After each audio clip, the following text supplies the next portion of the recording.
Good evening friends. US का GDP data आ चुका है और एक्सपेक्टेशन से बढ़िया है। इसके बावजूद हम लोगों ने गोल्ड में रिकॉर्ड हाई आता हुआ फिर से देखा और सिल्वर भी बिल्कुल हायर साइड है। सुबह का जो वीडियो मैंने बनाया था उसमें मैंने ये कहा था कि अब यहाँ पे चांदी जो है $36 के करीब जा रही है और फिर से रिकॉर्ड हाई की तरफ गोल्ड और सिल्वर दोनों बढ़ रहा है। अब यहाँ पे हाइज लग चुकी हैं। 3054 अभी स्पॉट गोल्ड ट्रेड हो रहा है, 1.5% ऊपर है ये। और 3068 के करीब अपना बढ़ रहा है यूएस का गोल्ड फ्यूचर्स। अपने बाजार की बात की जाए तो अपना बाजार आज थोड़ा हल्का ट्रेड हो रहा है। गोल्ड सिल्वर की बात हो क्योंकि आईएनआर यहाँ पे क्लोज हो चुका है तो करेंसी इम्पैक्ट है। अपने बाजार में गोल्ड जो है वो सिर्फ 1% 0.94% बढ़ा है। सिल्वर की बात की जाए, सिल्वर जो 2.5% बढ़ा है कॉमिक्स में, वो अपने यहाँ सिर्फ 1.78% है। यानी कि जो करेंसी का एक्शन है वो मिसिंग है यहाँ पे। तो हो सकता है कि ये इम्पैक्ट हम कल के दिन में आता हुआ देखें। तो बात है कि अब करना क्या है। वहाँ पे हाईज लग चुकी हैं, नेक्स्ट हम क्या आता हुआ देख सकते हैं। रीज़न क्या है कि इंटरनेशनल में आपको यूएस का जीडीपी डेटा एक्सपेक्टेशन से बढ़िया आया, उसके बाद भी मार्केट यहाँ पे बढ़ी है क्योंकि मार्केट ने पॉजिटिव डेटा को दरकिनार किया है। उसने ध्यान दिया है नए टैरिफ पे, जो ऑटो टैरिफ यहाँ पे आया है और ये इम्प्लीमेंट होगा और उन्होंने कहा है कि ये परमानेंट है। तो इसका एक इम्पैक्ट हम लोगों ने आता हुआ देखा है जिसकी वजह से प्राइसेस हायर साइड है 3080 और 3100 पे। मैंने आपको कहा था कि ऑप्शन का बहुत बड़ा कॉन्सेंट्रेशन है वहाँ पे, ओपन इंटरेस्ट और वॉल्यूम का।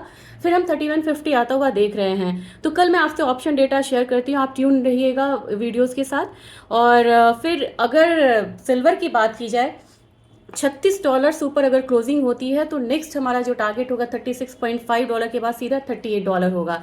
इस डेटा पे भी आप ध्यान रखिएगा।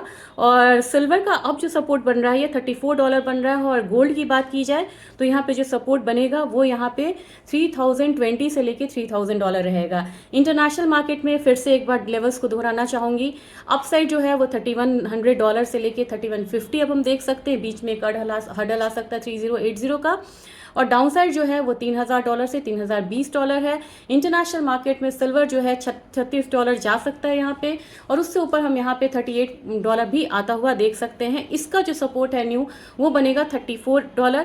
अब बात करेंगे भारतीय बाजार की, भारतीय करेंसी के हिसाब से यहाँ पे क्या माहौल हो सकता है। तो मैंने 1,02,000 का टारगेट दिया हुआ था, अब यहाँ पे 1,05,000 चांदी में टारगेट बनेगा। और निचले स्तर पे आपको 99,000 या 98,000 से नीचे का स्तर देखने को फिलहाल अभी लग रहा है कि नहीं मिलना चाहिए। अगर बात सिल्वर की जाए तो गोल्ड की जाए तो 89,000 से लेके 89,200 हो सकता है कि हम कल के मार्केट में आता हुआ देखें।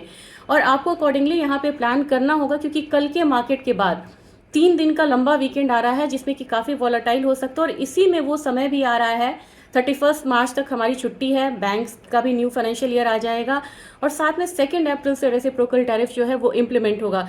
तो काफ़ी ज़्यादा उथल पुथल रहेगा। और यूएस जीडीपी का जो इम्पैक्ट है यूएस इक्विटी मार्केट पे भी नहीं आया है। तो पैसा जा कहाँ रहा है? पैसा गोल्ड में जा रहा है, बिटकॉइन में जा रहा है, बिटकॉइन में रिकवरी आ रही है। और तीसरी जगह पैसा जा रहा है वो बॉन्ड है। तो आप अपडेट्स, छोटे छोटे अपडेट्स के लिए यहाँ पे बने रहिए साथ में। और आज के दिन हायर साइड पे अगर क्लोज नहीं करता है और थोड़ा सा करेक्शन पे क्लोज करता है तो हो सकता है कि कल के दिन में हम भारतीय बाजार में गोल्ड में एक हल्का सा अपसाइड आता हुआ और देखिए, क्योंकि तब हम करेंसी इंपैक्ट आता हुआ यानी कि आईएनआर का इंपैक्ट आता हुआ देखेंगे। तो आपका ट्रेडिंग बढ़िया से हो, डिसिप्लिन ट्रेडिंग करिए, स्टॉप लॉस लगाइए, कैरी फॉरवर्ड ना करिए, ज़्यादा बढ़िया है। और इंट्राडे पोजीशन लेके काटे वो ज़्यादा बढ़िया है। Thank you, good night.